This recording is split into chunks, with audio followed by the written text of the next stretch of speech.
Hey everyone, welcome back to Teach You Freedom, and on this mastery lesson we're going to be talking about how you can do your best work while you're still alive and how we can bring more urgency into the present moment.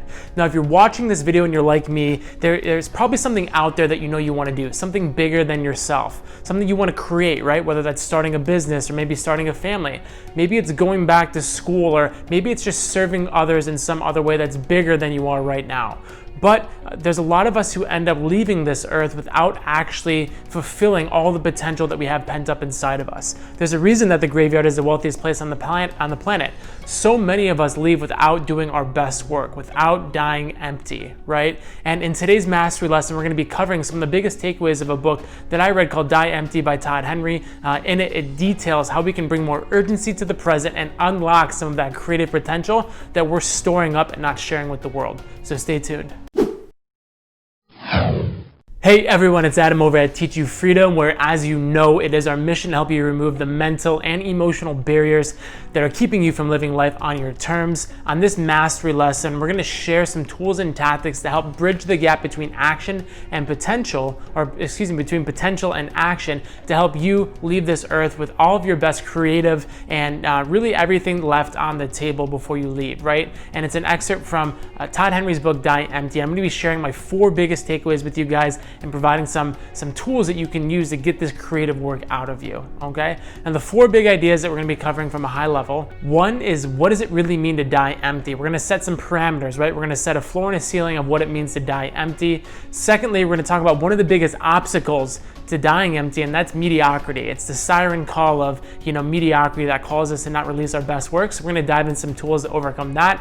Third, we're gonna reframe how we can bring urgency into the day. We're gonna talk about how we can seize the day and how we can actually set up short, medium, and long-term goals to help bring more urgency to the present moment. And then lastly, we're gonna talk about the biggest tool to unleashing ourselves, and that's knowing ourselves, right? The number one regret of the dying is that they led a life that was not true to themselves. And we're going to talk about some ways that we can unleash who we really are, get in touch with our authenticity, and share that work with the world. All right, so big idea number 1, what does it mean to die empty, right? And I think a lot of us hearing this think one of 2 things. I don't know why I did it with my hands. One of 2 things, right? The first thing when people say die empty, it's let's slave away 24/7 at the corporate job. I'm thinking of just like a dude with a big mustache and a cigar, right? And we just give everything to the company to try and reach some resemblance of success, right? And that's not what I'm saying. And on the flip side of that coin, it's completely YOLO, right? I'm gonna do whatever I want, live life to the fullest, and just experience in a completely hedonistic way. And when we talk about dying empty, and Todd talks about this in the book, we're not talking about either of those things. The realization that we need to come to is that we have a very finite amount of time on this earth, right? There's only so much that we can do. So the first thing we want to understand is that we need to pick our battles very, very consciously. You're not going to be able to do everything, but you can do some things, and that something that you do is going to be really, really important.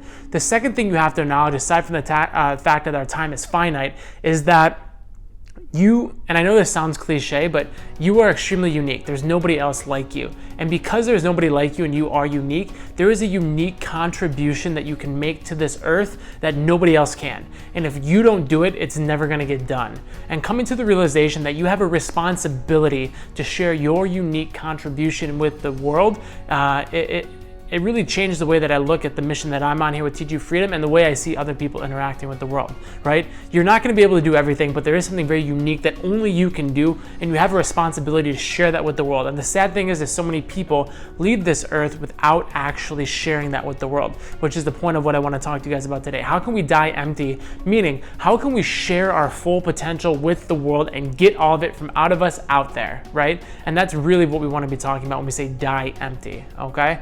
Now, the other part of that is there's 2 really main barriers to dying empty. And those 2 things are ambivalence and mediocrity, right? It's this complacency. It's this complacency that things are just okay the way they are, right? I've always had this kind of inkling of wanting to do something, but I've never done it. Raise your hand if you've ever been in that place. I know I have 1000%, and it takes a lot of effort and sustained effort to be able to overcome the inertia of complacency and mediocrity because we're surrounded by it, right? Everybody falls into that trap, and the masses really are in that trap. And it takes a courageous effort to step out of that, take a stand, put a flag in the ground, and march towards your unique contribution that you can make. So ambivalence and mediocrity are really complacency. Now, big idea number 2 that I want to share with you guys talking about mediocrity is mediocrity. What are the red flags that we want to avoid when we talk about dying empty and leading our best lives? What do we need to overcome? We need to overcome mediocrity. So there's really 3 main pillars of mediocrity. If you want to call them the 3 deadly sins, I talk about a lot more of these, but I think they really bubble down to 3. And we're going to talk about each of those. They're aimlessness, there's the ego, and then there's just fear, or there's outcome. And those are the 3 things of mediocrity, the 3 kind of pillars of mediocrity that are going to hold us back. Let's talk about that first one. Let's talk about the aimlessness. Aimlessness will keep you stuck. How many of you guys have ever felt like you've been swimming, and you're not getting anywhere, and you've just come to realize that you're treading water, you're not really going anywhere? Imagine if you told an archer that you were going to blindfold them and tell them to shoot at the target, right? They would have no idea where they're going. And in life, we can feel like we're doing a lot of stuff without actually going anywhere because we don't have a clear target in our sight, right? So one of the key things we want to do is we want to put a stake in the ground. We want to point towards a North Star and say, that is what I'm going after, right? And then a later big idea, we're going to talk about the ways that we can set up achieving that big goal. But the reality is that you need to put a stake in the ground. You need to set a target to avoid aimlessness and make sure you're heading on the right path. Now, the second pillar of mediocrity that's going to keep us back is our own ego, right? And you guys might be thinking, Adam, how does that come into play, right? And when I think about the ego, what I really think about is the fixed mindset. And what that is it really is the worry of outcome, right? How am I going to be perceived? What's going to happen if I go down this track, or if I put this go towards this creative endeavor and I don't do well, or I expose myself, or I risk failing or being judged or criticized, right? And although on the onset those don't seem like really big things, we all have been in a situation where we're afraid to speak out in public or voice some of our opinions or put creative content out there in the world, right? Because we're afraid of what the outside world is going to think of us, say to us, critique us, criticize, whatever it might be. And that's one of the biggest barriers people have, or at least people that I talk to, and I know I felt that way. I'll be honest, I wouldn't even be here right now if it hadn't been for friends and support to help me get content out into the world, because I was afraid to even post a post on Instagram. That was the hardest thing. That's like a monumental thing I think about all the time, was that first post I sent out. Shout out to Miguel Davis for pushing me to do it. But back in 2018, that was the hardest thing I ever done. And a lot of us have this creative work that we're afraid to share with the world because we're afraid of trying, failing, getting critiqued, and having to get back up. And one of the biggest ways we can overcome that is understanding that it's not about getting it right the first time, but it's about failing, learning, and getting better the second time. And we'll dive into some more tactics later, and this is about kind of talking about the red flags, but the ego is one of them. And you'll notice that when we're doing anything creative or anything new or novel, it's going to trigger our ego, this part inside of us that either wants to be right, wants to avoid critique, shame, fear of rejection, right? And so we need to be really conscious of that. That's going to come up when we unleash any type of creative work. And I know I just riffed really long about the ego, so let's jump on to the big idea number 3, and that's just failure, right? And really what it is, it's the fear of failure. It's the fear of failing that keeps us stuck, because I don't know about you, I don't know where you're at in your journey, but a lot of us are comfortable, right? When I talk about dying empty, that seems like a pretty heroic gesture, right? But the reality is that it doesn't need to be one. A lot of us feel very comfortable, and we're afraid to leave this comfort bubble because we have to risk something, and that risk of the unknown, right? We're not knowing what that journey is going to lead to, and we look at where we are now and where we could be, and we think, is it really worth it, right? Like, I don't know, I kind of like where I am now. I know what my day looks like. I know I can predict what tomorrow is going to look like. Do I really want to risk it? Do I really want to risk the fear of the comfortability and give that up of what I have right now? And if I could summarize the fear of moving towards the creative process, would probably just be fear of the unknown, fear of failing. And that's one of the biggest impediments. And I hate to break it to everybody, but everybody's going to fail at some point, right? And so it's not the fear of failure that should keep us back. It's a fear of not getting back up, right? And so part of the creative process is developing that grit of, once you get it out there, you realize it's not that bad, right? I don't know if you guys, what your creative endeavor is, but once you get something out there, you're like, oh, this is it, right? You get some mean YouTube comments from Nancy or Bob, or you get a couple like 12-year-olds on TikTok telling you, that your stuff sucks, but after you realize that, it's not as bad, and then you get a little bit bolder and a little bit bolder. So don't let the fear of failing or rejection keep you from getting started in the first place. So those are some of the pillars of mediocrity that we need to avoid before we get started on our journey of dying empty and getting our work out there into the world. All right, so big idea number 3, and that's how we can bring urgency to the present and set up a systematic way to achieve goals. And an exercise that Todd shares in the book that is probably one of the most profound things I've ever read when it comes to mental thought exercises is before I even go into it, right? A lot of people say you need to make today, like if you were gonna die tomorrow, what would you do, right? Gun to your head, what are you gonna do? And I think that this is kind of a silly way to look at things, because if you really were gun to your head, about to pull the trigger, and this was your last day, you're on your deathbed, you wouldn't spend it working, right? You'd spend it hanging out with family and friends, like living life ultimately to the fullest moment in the comfort of those you love and care about, and maybe sharing intimate moments with them. But a better way to think about maximizing your time and bringing urgency in the present is, and Todd gives this in the book, I want you guys to imagine that somebody is following you around from the moment that you wake up to the moment you go to bed. And during this day that this person is following you around, they're gonna be taking copious amounts of notes of what you chose to do, how you spent your time, how you engaged with others, how you held yourself, what things you did or didn't do, the way you spoke to people, your demeanor, what you chose to prioritize or what you choose to skip out on, all the way from when you woke up until you went to bed, what you ate, every single thing. And then they take a couple days after that day and compile all their notes, and they turn you over to a report. And what that report would tell you is what things you valued, what your goals were, what things you were striving towards, and what you really cared about.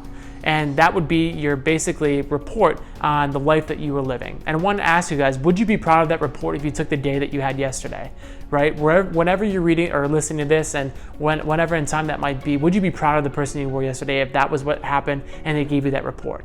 I know a lot of times I find myself saying no. And the reality is that we don't think about it in that context because we're so focused in the moment. But if we were able to take a conscious observation backwards and look at how we actually spend our time, it's probably not in the places that we want to be spending it, or in the most important places. How many of us spend too much time on our phones, right? How many spend our time on social media, or watching TV, or on ancillary tasks to avoid the things that we know we need to be doing, right? And we're not proud of it, but we need to bring conscious attention to the fact that we're not spending our time in the places that we know we need to be. And in order for us to do our best work, we need to take a conscious approach to how we're spending our time and how we can reallocate that to the things that we're most proud of, right? And so that was an eye-opener for me. I was like, holy shit, I'm not spending it the way I should. So what can we do about it? Well, I want to talk to you guys about S3 goals, and this is basically step goals, sprint goals, and stretch goals, and this is what Todd talks about in the book. I want you guys to think about it where stretch goals are that big North Star. Stretch goals are that big, hairy, audacious goal that you want to achieve. And for this context, since we're on YouTube, let's just say you want to be a famous YouTuber, okay? So your big stretch goal is I want to be a famous YouTuber. And that's like the big long-term goal. The second goal is going to be your sprint goal. And sprint goals are designed to be 1 to 2 week sprints that you go full tilt on a very like kind of mini project, right? And the reason we do little small sprints is because we can then pivot, get feedback quicker, and we want to give a lot of ambitious energy and focused attention to the next 1 to 2 weeks, right? So for me, that sprint goal is getting a new YouTube video published every single week, and getting a book read every single week so I can do a book review and then also do a mastery lesson. So that keeps my attention really, really focused. So when I plan my week out, I say, what's my sprint goal? And then I know exactly what I need to do versus just saying, I want to be a famous YouTuber.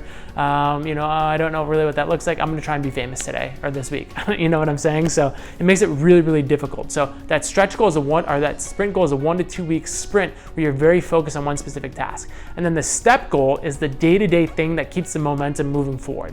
So if you want to be a famous YouTuber, you need to create videos. That step goal might be every single day I'm going to read 10 pages in a book and I'm going to outline a little bit of the next YouTube video, right? Or practice it or review the facts, right? It's that day-to-day thing that we do that keeps us moving forward on that journey. Okay, so step, sprint, and stretch. Okay, and the last big idea I want to share with you guys is know yourself, right? How can we achieve a life where we are dying empty with everything out of us? How can we get to our deathbed knowing that we lived an authentic life if we never really know ourselves or never really take the time to understand ourselves? The number one regret of the dying is that they didn't live a life authentic to themselves. And the reality is so many of us are walking around not knowing ourselves because we are somebody that the world around us designed. We had no conscious effort in building who we are, what we think of as ourselves. We just took on the roles and identities of other people and are doing things because frankly, you know, that's who the world told us to be. There was a time in my life where I wanted to be a physician. I wanted nothing more in my life than to be a doctor, or so I thought. And so I did everything I needed to do to become a physician, and I realized that it's not what I wanted. I was living somebody else's dream, somebody else's fantasy. It wasn't my own. And now here I am serving people in a different way and teach you freedom. But until I did that excavation or that understanding of myself, I would have, I don't know, who knows, maybe I would have been a physician, or I would have been some other pathway in life. But here I am now, and I can say I'm so much happier because I had to get authentic with myself and excavate some of those things. So one of the best ways that we can understand who we are is to think about people that we admire or our role models, right? For me, that person has always been Tony Robbins, but I want you guys to think about either superhuman you or that superstar person that you aspire to be, right? And then to take it a step down, whoever that person might be, what is it that that person values, right? What are their beliefs? What are the things that, you know, you admire about them? And for me, some things that come up are courage, right? People that are willing to fight for what's right and go into the unknown. For me, that's honorability, people who do what they say they're gonna do. And the more we go down some of these values and traits and what these people do, Tony Robbins, he serves others. That's what I love about Tony, to the highest degree possible. And when we start thinking about these other people, we start to understand a little bit more about what we value and what we take pride in, right? I learned a lot about my value systems. I think about what I valued in others, right? And so the first step I wanna share with you guys is, what are your values? How can we understand what we value and what we appreciate in life? And we can do this by looking at our role models or people that we admire and gaining that information from them. The second thing I want to talk to you guys about is excavating our current beliefs. Like I said previously, so many of us go through life living on a belief system that either is false or was taken on by us because the outside world told us this is what it had to be, right? How many of you have never done anything creative, athletic, out of your comfort zone, anything kind of seem out there or wild because people told you that somebody like you can't do that, right? I'm a short guy by most standards, and I'm not super athletic, but I can imagine that some of us at some point in life, excuse me, somebody's told you that you can't do that. People like you don't do that, right? Whether it's because of the way you look, whether it's because of how smart you are, whether it's because of X, Y, and Z. So we build these beliefs that say, I can only do things that look like this, or I'm not good at that, right? I'm not good at math, I'm not good at science, I'm not an entrepreneur, I can't get creative, I don't know how to draw, right? All these beliefs. And so what I want to ask you is, I want you to excavate your limiting beliefs that you have about yourself, or maybe not even limiting, you might not know the limiting, but I want you to excavate the beliefs that you have about yourself and ask yourself, is this true, right? That's really the signifying factor of Byron Katie's work and cognitive behavioral psychology, cognitive behavioral therapy, right? Is this true? Taking the thoughts and assumptions, beliefs we have and asking ourselves, is this true, right? Is it true that X, Y, and Z? Is it true that I can't be an entrepreneur? Is it true that I can't start my own business? Is it true that I hate working in groups, right? All these things. And when we start asking ourselves better questions, we can get better answers. And what we start to realize is we built these beliefs on a foundation of things that aren't really true. And when we can uncover that, we can learn more about ourselves. The last thing that I want to share with you guys is the most important thing we can do to being and understanding ourselves is to be authentic. And this is something that I've struggled with for tons and tons of time, but Todd talks about it in the book, and we just need to take a stand, right? And be okay with being misunderstood, because the only way that we can die empty is if we can authentically be ourselves. Whether you're a weird, quirky, out there's so many different types of people. People value authenticity. People respect authenticity. Even though it feels like we're naked in a room full of people, everybody wants to be authentic. And whether people will tell you it or not, everybody is jealous or at least respects people who are authentic. So my challenge to you guys is, you're already naked in the room, right? Be authentic. That you only have one life. If you're gonna die empty and you're gonna do the things that you wanna say you're gonna do, you need to be authentic in the person you are, the way you speak, your acts, and people will respect you for it. And I don't have like a good tool takeaway, because this is something that I'm still working on, but I would love to hear more from you guys. But being authentic is probably the hardest thing to do, and it's the most important thing we can do if we can truly die empty.